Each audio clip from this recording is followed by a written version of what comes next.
Remember, the war room was taken down off of Twitter for the reason of Anthony Fauci. Okay, we'll remember that in our big lawsuit against Twitter.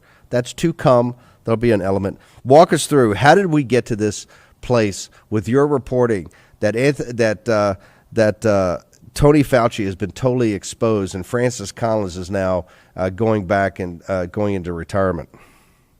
Sure. Well, there have been a lot of calls to, fire Fauci. It seems now that every day hashtag fire Fauci is trending, which is great to see. But I think that kind of underplays the issue because it's not just about firing Fauci. It's not just about Francis Collins resigning. That's letting these people off the hook too easy. Firing and resignations are for people who make one mistake, maybe two mistakes. These people need criminal referrals. They need to be investigated because what was going on specifically at the Wuhan Institute of Virology, but make no mistake, there's a whole network of Chinese Communist Party-run labs that this nefarious activity is happening at.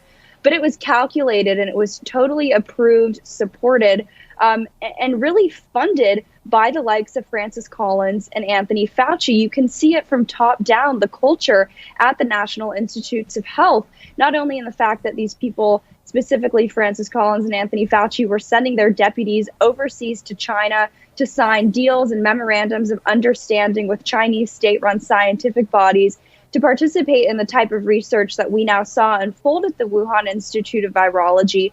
But you also see various, Fauci-funded researchers going on Chinese state-run TV programs to debunk the lab leak theory, to star in these Chinese state-run documentaries, really propaganda feature films about where the virus came from. And I think, to me, the real kicker is that this is continuing to happen. And I mean that because in 2020 alone, since the beginning of 2020, 13 studies conducted by Chinese state-run scientific bodies, including those with ties to the military, have been funded by the National Institutes of Health. These people have not learned their lesson, which I think points to my original thesis, which is that the Wuhan Institute of Virology receiving American taxpayer dollars was not a mistake at the hands of Anthony Fauci, but rather intentional because it reflects the type of research that these people wanted to conduct. You, Natalie Winters, are saying it's not enough to let Collins resign, forced resignation. It's not enough to let fire Fauci. You believe and you think the evidence is there that criminal referrals should be made on these two individuals? Definitely. I believe it was Rand Paul who back in July filed for a criminal referral against Anthony Fauci for lying to Congress.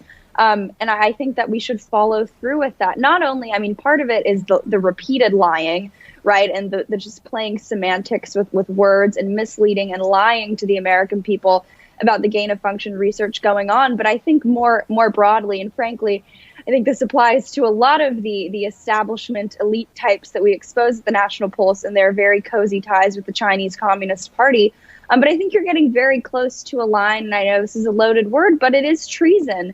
I think sending good faith American taxpayer dollars to fund America's mortal enemy, the type of deadly, deadly scientific research that led to the death of millions across the globe, across the world writ large, and then the nerve of these people to cover it up and lie about it and expect softball interviews, and frankly, 9 times out of 10 actually receive them on mainstream media outlets and deploy people like Peter Daszak.